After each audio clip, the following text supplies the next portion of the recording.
The phenomenal hit Korean drama Squid Game 2 makes a grand return. The original cast includes 3 Best Actor winners, featuring a top-tier lineup.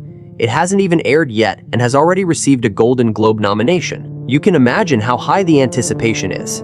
Let's not say much more, let's dive right in. Gi-hun, who won the $45.6 billion prize, changes his mind before boarding the flight to the US and returns to Seoul. He buys a small knife at a convenience store, wondering how the game organizers always seem to know his every move.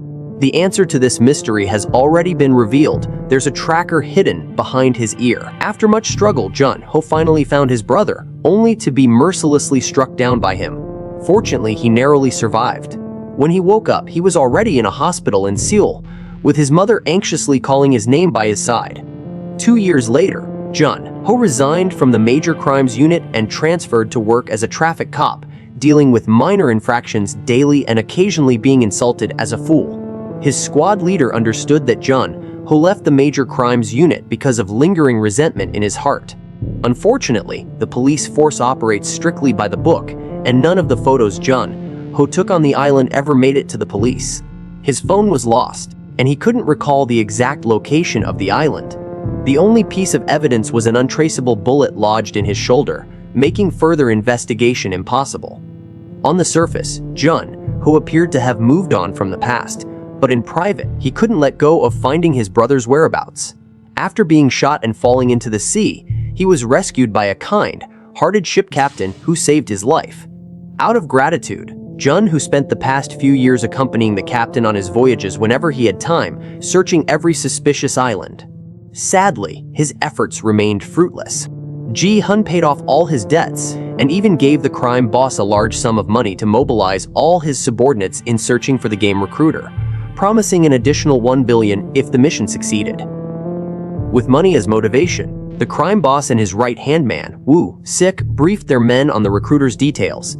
They spread out across various subway lines, sending photo updates to Gi-hun after each patrol. 2 months flew by, but the recruiter seemed to have vanished into thin air.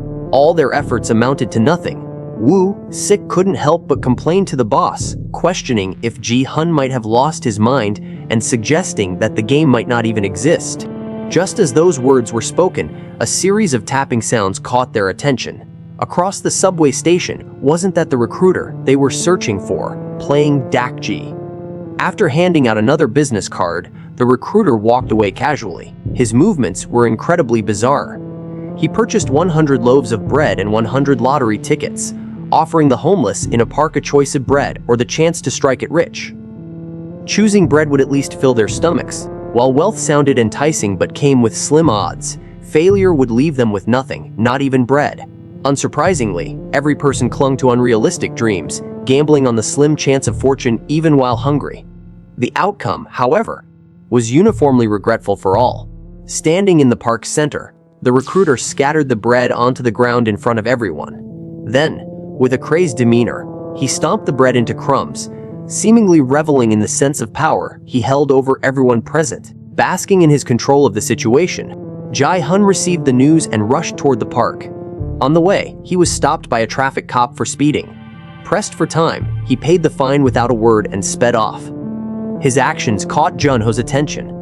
Taking a closer look at the records, Jun-ho realized that Gi-hun was someone he had met before, back when Jun-ho, desperate to find his brother before the first round of the game began, had sought Gi-hun's help. Gi-hun was running late, and the crime boss, worried about losing the recruiter, decided to take matters into his own hands and ordered him to be tied up and taken away. Not long ago, the boss had even officiated Woo-sik's wedding, and the bond between them was as strong as that of brothers. Whatever the boss said, Woo-sik would follow without hesitation. However, they severely underestimated the recruiter's skills. Even in a 2-1 scenario, the recruiter easily overpowered them. By the time Gi-hun arrived at the address, the alley was completely empty. The crime boss's phone was unreachable, and the only clue left was a trail of blood at the alley's end, a grim sign that the tracking plan had failed. Meanwhile, the recruiter stood on the rooftop of an abandoned building, silently observing Gi-hun's every move. The crime boss and Woo-sik were both tied up, and the recruiter, under the dazzling glow of a crystal chandelier, played soothing music and introduced a new game. Each person used both hands to play rock, paper, scissors. After making their choices, they retracted one hand, leaving the remaining hand to decide the outcome of the game. The punishment, determined by Russian roulette. With one bullet in the chamber, the survival chance was 506. 3 rounds passed, and luck seemed to favor the duo. They didn't hear the gunfire of a bullet being discharged. However, the recruiter then loaded the remaining bullets into the cylinder. Now, the survival chance had dropped to a grim 156, essentially a death sentence. In the final round, Woo-sik played rock with both hands. For the crime boss to survive, he needed to keep the hand showing paper. But he hesitated and, in doing so, lost his eligibility to continue the game. As the gun was pressed against his temple, his despairing eyes seemed to plead, "Live well." With that, he gave the only chance of survival to Woo-sik, who had just recently married. Gi-hun returned to the motel, where the recruiter had been waiting for him. Blood from the crime boss still splattered on his face. Before taking on the role of recruiting players, the recruiter was once a staff member within the game itself. To him, the losers were nothing more than useless garbage. After years of toiling in the game arena, he finally earned a promotion, gaining recognition and tasting the power that came with it. He vividly remembered one incident. As he was about to eliminate a defeated player, he paused and realized it was his long-estranged father. Even then, he didn't hesitate.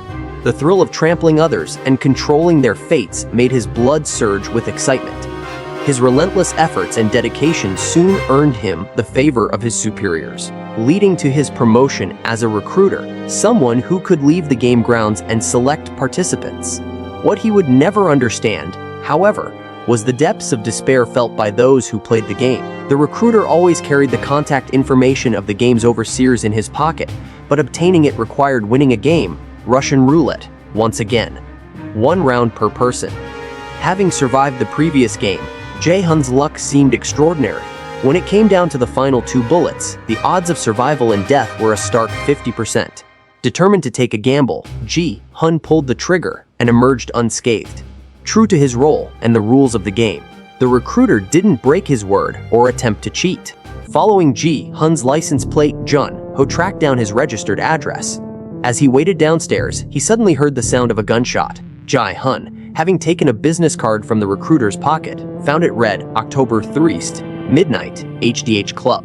Before he could process this, Jun-ho caught him off guard. Luckily, Woo-sik arrived just in time to rescue Ji-hun. Jun-ho was tied up and thrown into a bathroom. During the interrogation, it was revealed that he had once gone to great lengths, even pretending to be one of the masked men, all in the hopes of finding his brother.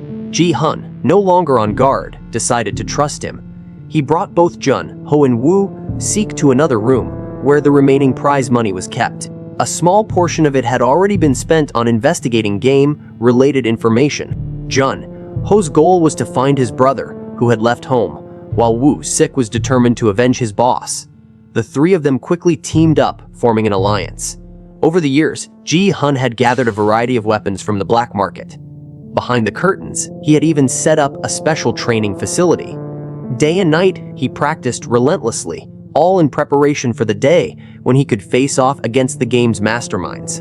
The scene splits into 2. A patrolling officer was driving away a woman sleeping in her car. This woman, Se-byuk, was a defector from North Korea. Every day, she worked in a heavy cartoon costume at the amusement park, trying to raise funds to search for her daughter, who was left behind in North Korea. While the staff handed out gifts, they overlooked a young girl wearing a strawberry hat. Only Se-byuk noticed her. Although the girl was small, her kind gesture left a lasting impression on Se-byuk. The girl later sent Se-byuk a drawing of the 2 of them together. Her father hurriedly appeared from behind the scenes and carried her away. Amidst the whispers of her colleagues, Se-byuk learned that the man, the girl's father, was an artist at the amusement park. He was struggling to raise money for his daughter's bone marrow transplant surgery, and life had been very difficult for him. Se-byuk felt a pang of empathy. The heart of a parent is something that resonates with others. Over the years, many people had told her that her daughter was probably gone. However, the agent from a particular agency was the only one who said that as long as the body had not been seen, there was still hope. So, despite pouring endless money into the agent's hands, Se-byuk was willing to continue. Yet, day after day, her search for her daughter felt like a bottomless pit. swallowing up money with no end in sight. The road ahead seemed endless, with no hope in sight. It was at that moment that someone knocked on her car window and handed her a business card. At the amusement park celebration, the little girl eagerly awaited the friendly rabbit, but this time, the rabbit passed her by and gave the gift to someone else. The girl couldn't hide her disappointment. What she didn't know was that the rabbit was actually one of Bayek's colleagues in costume. With her finances already tight, Bayek made the decision to quit her job at that crucial moment and was about to leave the park. Just then, she saw an ambulance taking the sick girl away. She picked up the strawberry-topped hat that had been left behind and, as the girl's father and the medical staff were leaving, gently took his hand. If Bayek's daughter had been there, she might have been this age by now, she thought. When the girl's father returned to the hospital room, Bayek was already gone, but the hat was left on the girl's bed. Ji-hun had a fake tooth implanted with a tracker. He asked Woo-sik to gather a group of mercenaries, and they trained day and night at the base, preparing thoroughly. He knew the dangers he would face and the viciousness of the people involved. Before leaving, he made a phone call to his daughter. Listening to her voice, he fought back tears, unable to speak. The business card's date was October 31st, Halloween, a time when many people wear masks to celebrate. The game's organizer chose this day deliberately, knowing that wearing a mask wouldn't seem out of place. Ji-hun and Woo-sik bought 2 pink masks from a vendor on the street and blended into the chaotic Halloween celebration at the club. Outside, Jun-ho, keeping watch, noticed 2 people in pink masks entering the club. He was about to notify them, but it was too late. Woo-sik was electrocuted by one of the masked figures, and Ji-hun was taken by another masked person through a secret passage and brought to the organizer's vehicle. Inside the vehicle, Ji-hun was alone. The organizer communicated with him through a small pig-shaped microphone. Ji-hun wanted to end the cruel game, but the organizer told him that while they had indeed created the game, participation was voluntary. In the competition of the game, those eliminated were considered worthless. Every day, millions of pieces of garbage appeared in the world, and they all chose to participate in the game. The world wouldn't change, and the game would never end. That was the reality. Jun-ho signaled the mercenaries to take action. The organizer's car was behaving strangely, constantly circling under the overpass. By the time the mercenaries realized what was happening, it was too late. A masked sniper shot out their tires, and the pursuit had to end due to the damage. Meanwhile, Ji-hun had decided to proceed with the backup plan. Since he couldn't persuade the organizer to end the game, he would join the second round. Ji-hun believed he had the ability to turn everything around, and the organizer, too, was confident in his control over the situation. As soon as the words were spoken, smoke filled the car, just like before. Ji-hun fell into a deep sleep. The car's partition slowly lowered, revealing the organizer's face right in front of him. That night, all the participants of the game went to their respective waiting areas, including Bayek. However, unlike Gi-hun, she was not a player. She was one of the triangle, masked figures, equipped with a gun. The game venue, as Ji-hun remembered, was on some island in the middle of the sea. Jun-ho, with Woo-sik's help, used the captain's assistance to track Ji-hun's location. Not long after setting out to sea, Ji-hun woke up from his unconscious state. He was still number 456. Next to him was a woman with the number 44 who was watching him with interest. She was a fortune teller, speaking in constant prophecies. She told Ji-hun that he had too many things he couldn't let go of, that he couldn't leave and couldn't stop. The square, masked figures led the lowest, rank circular, masked figures into the rest area. 6 days, 6 games, those who survived all the rounds would be rewarded with a massive prize. The identities of every player were well known to the masked figures. Number 333 Mong Gi, an online influencer, was wanted for a loss of about 15.2 billion Korean won by misleading viewers and investing in cryptocurrency, and is under investigation for fraud. Number 120 Oh Ju, a transgender individual, was burdened with a debt of 330 million. Number 230 Thanos, a rapper, debt 119 billion. Everyone present was deeply in debt, unable to repay, and at the edge of their lives. The only way to save themselves was by winning the 45.6 billion won prize from the game. Of course, participation was not mandatory. If more than half of the players voted to end the game, they could leave. Furthermore, this round of the game offered a unique advantage.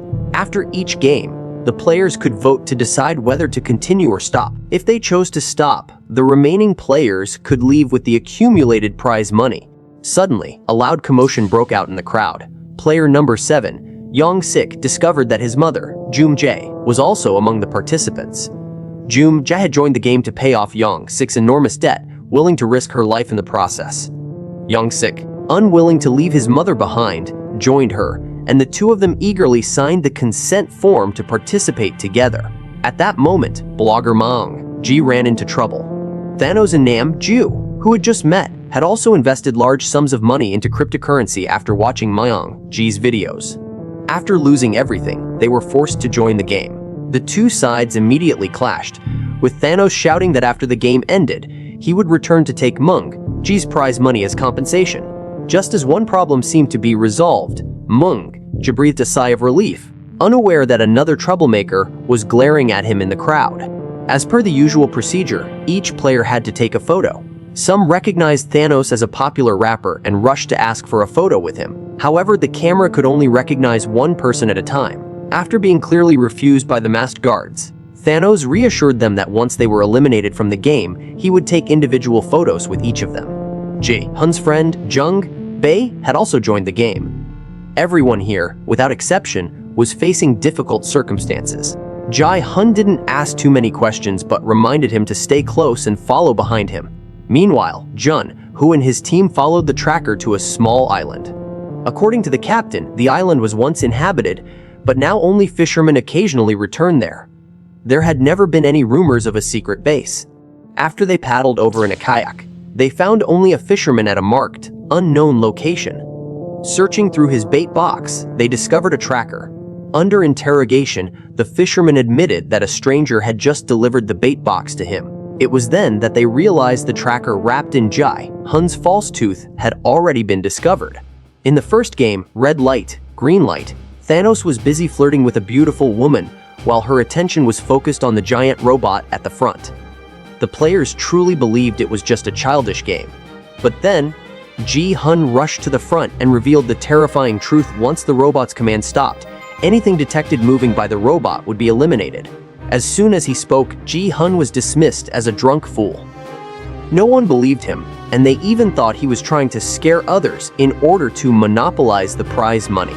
As the argument continued, the robot slowly turned, signaling the game was about to begin. Although the players didn't believe Ji-hun's warning, his unwavering conviction had a powerful effect. They hesitated at first, but ultimately followed his lead and stopped moving when he instructed. Several rounds passed without any detected movement, and the game field remained calm. For a moment, anyone unaware of the truth might have thought nothing would happen at all. Jung-bae stayed behind Ji-hun, carefully following his movements. As the players made their way across the field, not a single person had been eliminated yet. However, there are always those who refuse to heed warnings. A bee landed on a girl's neck, and in her panic, she screamed. The sudden disruption shattered the calm. People saw the chaos unfolding and began to scream, and soon, gunshots rang out. This repeated several times, escalating the panic. In the midst of the turmoil, it became almost impossible to think clearly. Some players, no longer willing to listen to Ji-hun's commands, desperately ran towards the exit. But there was only one inevitable outcome for anyone who tried to escape a death. The cold, emotionless faces of the red-suited guards behind the guns showed no mercy. Bayek witnessed the brutal reality of the game. Now, the surviving players no longer doubted Ji-hun's warnings. He instructed the big guys to take cover and the small guys to hide. The robots also failed to detect movement, but those who can't control their shaking hands are eliminated. Bayek is looking for the rest of the elimination targets when she catches a glimpse of a familiar face, the father of the sick girl. Her heart fluttered violently. The line is organized into several rows, and those who are blocked from view are not detected even if they move. Then Thanos reached out and pushed, and the people in front of him collapsed. In the harsh and unforgiving game, the contrast between human nature's good and evil became all too clear. Ji-hun, a protector of life, and Thanos, indifferent to others' suffering and solely driven by self-interest, stood as embodiments of these opposing forces. As players moved forward and others fell, the number of survivors continued to dwindle. Most made it to the end before time ran out, but Ji-hun couldn't shake the sight of a fallen player who was barely clinging to life. With the countdown ticking down to less than 30 seconds, he made the courageous decision to turn back. With the help of Hyun Ju, he managed to drag the barely conscious player toward the goal. Yet, despite their efforts, it was in vain. The game's unforgiving rules did not allow any exceptions. Even reaching the finish line with assistance couldn't alter the outcome for those who had been eliminated earlier. The players who have crossed the boundary between life and death no longer felt the excitement they had when they first entered. When the masked person arrived again, they announced that there were 365 players remaining. Only then did the players feel fear, kneeling and begging for mercy. According to the third rule of the agreement, if more than half of the players vote in favor, the game can be terminated. Before the vote, the masked person revealed that the total prize money accumulated so far was 9.1 billion. All eyes were drawn to the little piggy bank. The seemingly cold paper notes were, in fact, everyone's hope to survive. When people saw what they were about to gain, their greed was infinitely magnified. If we quit the game now, 365 people can split the $9.1 billion. That's only about 25 million per person. That's a drop in the bucket compared to their debt. But if someone gets the full 45.6 billion, it's a different story. And it's starting to shake some people to their core. The vote was now in reverse order of player numbers, and the last number 456G, Hun had no doubt that he had pressed the end button. He watched each player's movements to see if greed would win out over the fear of death, or if the instinct for life would overshadow the unending desire. As the votes to continue the game outweighed the votes to stop, Hun stood up and tried to persuade everyone. He even revealed that he was the only winner of the previous round. As soon as he said this, everyone disagreed even more with stopping the game. After all, he had already won once, so he should be familiar with the rules and capable of leading everyone to victory. The voting quickly came to a close, with the votes split evenly. Only player one remained. Amidst the crowd's calls, he slowly walked up and pressed the continue button. To everyone's surprise, it was the game's overseer, the front man. His arrival was to stop Hun, or was it to experience the truth behind the old man's words? That the game's true fun can only be understood by being fully immersed in it. The meal provided during the break was a bento box, but Hun had no appetite. Jung Bae repeatedly emphasized that it was fine, that playing one more round would allow them to win even more money. These words reminded Hun of a former friend of his. That friend had said the same thing during the game. Player 1, the front man, disguised as a player, approached Hun and tried to get closer to him. He asked about the next game, which was Dalgona, with 4 different shapes. The simplest was the triangle, while the most difficult was the umbrella. The front man asked him if there were really fools who would pick the umbrella. Wouldn't that be like signing their own death sentence? Hun turned his gaze away, unwilling to respond. Jai had delivered many children. From He's physique and walking manner, she could tell that he was pregnant and nearing labor, so she took extra care of her.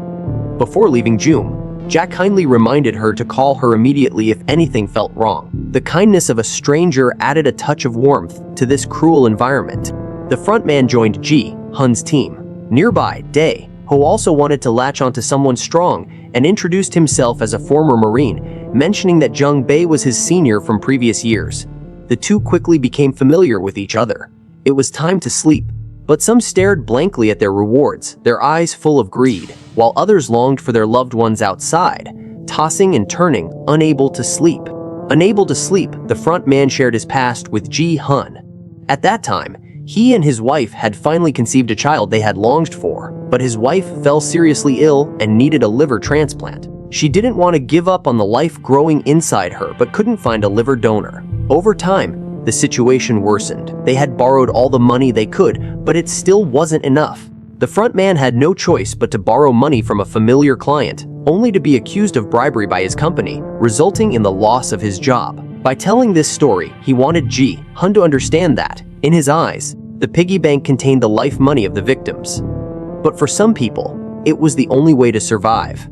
The second round of the game began. The familiar 4 shapes appeared, and each person had to choose one. The task was to eat around the shape in the middle without breaking it. Based on his understanding of the game, Hun chose the triangle. However, when he opened the box, he was stunned. The people around him began blaming him, saying that such a triangle couldn't possibly be the easiest. In the extreme shock, he suddenly opened his eyes. Thankfully, it was just a nightmare.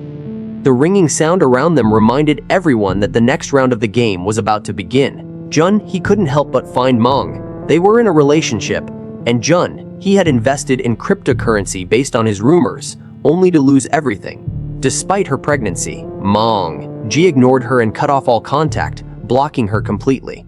That's why Jun, he took on the responsibility of becoming a mother, even if it meant taking risks and winning prize money from the game to ensure her baby's safe arrival. In the second round of the game, although it wasn't the hellishly difficult Dalgona, the situation was still far from ideal. The organizers suddenly changed the task to a team competition. Even Gi-hun, who had won the previous round, didn't know how to handle it. The players were divided into groups of 5, with frontman and Dae Ho. Gi-hun's group already had 4 people. Jun, he no longer trusted Mong Jai. Jian refused his invitation to team up. Dragging her heavy body, she felt like a burden wherever she went. In the end, Jai-hun, moved by compassion, decided to team up with her, forming a group of 5. Hein-ju, a transgender person, was neither clearly male nor female, which led to them being ostracized by the crowd. Only one fragile girl asked if they could team up together. Young-sik had a fairly strong physique, but Jae was destined to be a burden. The mother and son refused to be separated. So, the marginalized team, formed by the fragile girl and Hyun-ju, became their final refuge. Adding one more member, a witch who constantly talked to herself, their 5-person team was complete. Thanos and Nam-ju formed a team with a younger member, a short-haired woman, and a seemingly weak boy. The distribution of the players into teams was now complete. In this round of the game, the 5 team members had their legs tied together. Every 10 meters, a checkpoint was set up.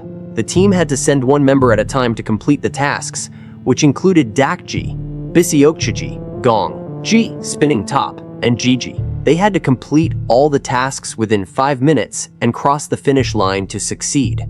Each team had to assign their best player for each game, but with such short time limit, and the stakes being life or death, it was inevitable that there would be tension. Several teams wasted a lot of time on the Biseokchiji task. Even though they managed to complete the remaining games, they were just a step away from the finish line. However, once the countdown ended, all their efforts were in vain. The marginalized team's young girl was trembling in fear, and Hyun-ju gently held her hand, comforting her in a soft voice. Together, they encouraged each other to stay focused and keep going. The girl had little game experience, and the first round had already delayed their time. Hyun-ju instructed her to flip the picture over and take the shot. Fortunately, the girl was quick to learn, and when they tried again, they succeeded. Young-sik also struggled with Biseokchiji and couldn't succeed. Hyun-ju patiently encouraged everyone, coordinating their steps to retrieve the stone and slowly retreat without turning around, saving them precious time. As time slowly passed, the marginalized team reached the 5th challenge. Hyun-ju, quick and nimble, successfully kicked the Jeji 5 times. Just as the countdown ended, they crossed the finish line, becoming the first team to complete the round. The games became increasingly tense, but many players had learned from the experiences of the previous teams, making it easier for them to navigate through the challenges. They stepped over the paths laid out by the failures of others, celebrating as they left the arena. Before leaving, Mong Ji cast a worried glance at Jun-hee. Now, only 2 teams remained. Without the presence of spectators, the quiet environment actually made the competition feel more intense. They had already rehearsed in their minds multiple times and breezed through several rounds. Success was within reach. However, during the 4th round, something went wrong with the front man. Several times, the spinning top he threw failed to spin. The 5 could only pick it up and try again, repeating the process 3 times. The front man, frustrated, slapped himself in a panic. It was unclear whether it was genuine frustration or just a show for Gi-hun. In any case, after following Gi-hun's advice to take a deep breath, the next time he spun the top, it miraculously succeeded. In the final kicking game, he also stretched out his foot just in time to save the team, ensuring they had enough time to reach the finish line. The team competition helped strengthen the bonds between the players. The marginalized group began to talk about their personal lives and learned more about each other. They discovered that Hyun-ju had entered the game to raise money for surgery, hoping to become a true woman. After the second round, there were 255 players remaining, with a cumulative prize pool of 20.1 billion. If they voted to leave, the average prize money per person would be 78.82 million. However, that amount would barely cover 10% of their debts. Even so, there were those who had grown tired of the deadly competition. For example, Joom Ja, who longed to press the stop button. After leaving, the young girl and Hyun, Ju could go home and have a meal together. The girl looked at Hyun, Ju with some anticipation. But Hyun, Ju couldn't bring herself to promise verbally, though her expression was subtly conflicted. Meanwhile, Young Sik stared at the piggy bank, deep in thought, unsure of what was going through his mind. Ji-hun's team also decided to vote to stop the game. This time, the voting was done in order. Player 1, the front man, pressed the stop button without hesitation. Joom Jae tried to persuade Young Sik, pointing out that their combined prize money had already surpassed 150 million, enough to pay off all their debts. However, after a moment of hesitation, Young Sik pressed the continue button. Hyun Ju, who had originally agreed to leave and have a meal together, also chose to continue. When leaving, he couldn't bring himself to look the young girl in the eye. As the votes for continuing grew more numerous, Ji-hun was about to rush forward to persuade them, but the front man beat him to it and asked why. After seeing so many people die before their eyes, they still chose to keep playing. Did they really think they could win the next round? Those who agreed to continue all gave the same reasoning. The prize money for the first round was 25 million, for the second round 78 million, almost 3 times more. If they played another round, the prize could be 240 million. The young girl was so scared that she started crying, not wanting to lose her life in the game. But others argued that she was still young and had many opportunities ahead. As for those pressing the continue button, including their families, they had no future left. Fear was useless. The outside world was even more hellish than this. These words resonated with many people, and they all shouted for another round. The final vote was clear. The number of continue votes surpassed the stop votes by 23. What chilled Ji-hun the most was that even Jung Bae, despite the pleas, pressed the continue button. The third game would take place tomorrow. During the break, Young Sik finally gathered the courage to confess that the debts he owed were far more than what his mother knew. He had already signed an agreement to give up his body. The only way he could have a fresh start was by staying in the game and winning the prize money. Joom Jae asked him, "What if one of us or both gets hurt in the game? What should we do?" He didn't answer. She held back her tears, feeling the sting. It was true. Young Sik might not need his mother, but for her, without Young Sik, even if she left the game, she would have no reason to live. Jung Bae chose to continue in the vote. He couldn't face Ji-hun, but in truth, no one blamed him too much. Everyone had their reasons for participating in the game. Moreover, Jung Bae's family had been harassed by debt collectors. Even if he had chosen to stop, the difference in votes was too great to change the outcome. The remaining players were growing more desperate. In their pursuit of more prize money, they were willing to do anything to eliminate others. They feared that after the lights went out each night, there might be a bloodbath. Jae-hun, leading his team members, built a simple protective barrier. Fortunately, they made it through the night without incident. Amid the loud ringing of the bells, the players began the third round of the game. The objective this round was to find a partner and move to the central circular platform. After the game started, the platform would rotate. Based on the number announced over the broadcast, players had 30 seconds to find the required number of others and enter the room, closing the door behind them to succeed. The first round moved at a relatively slow pace. The platform spun to the tune of lively music. Just as the players were still processing the task, the music suddenly stopped, the lights flickered, and the broadcast announced the number 10 people. Everyone scrambled, desperately trying to gather the correct number of people, rushing to get into the room first. Those left outside had no chance of survival. Inside the room, the witch saw Jun-hee's pregnant belly and flashed a sinister smile. After the masked man cleared the field, the second round of the game proceeded as usual. Soft music became the death knell. No one dared to slack off.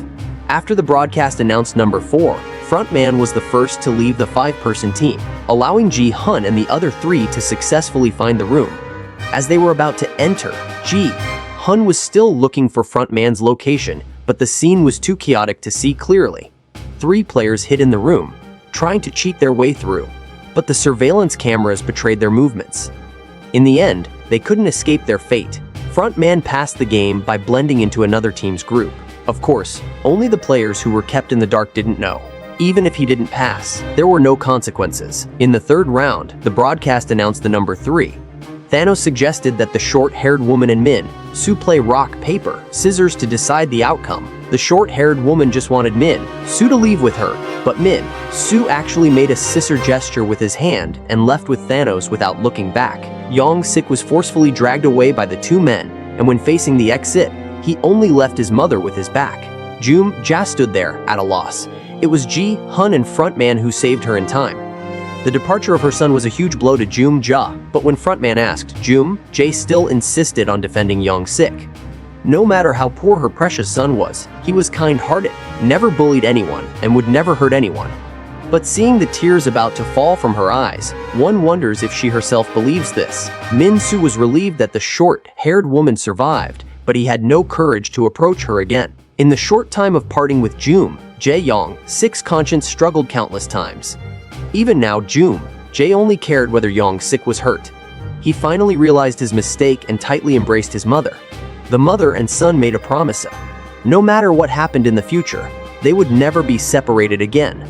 In this round, the broadcast announced the number 6. After the previous round's game, it was difficult to reorganize the teams that had been broken up. During the escape, the girl was unfortunately knocked over. Ju wanted to go out to save her, but Ji shoved Ju back into the room.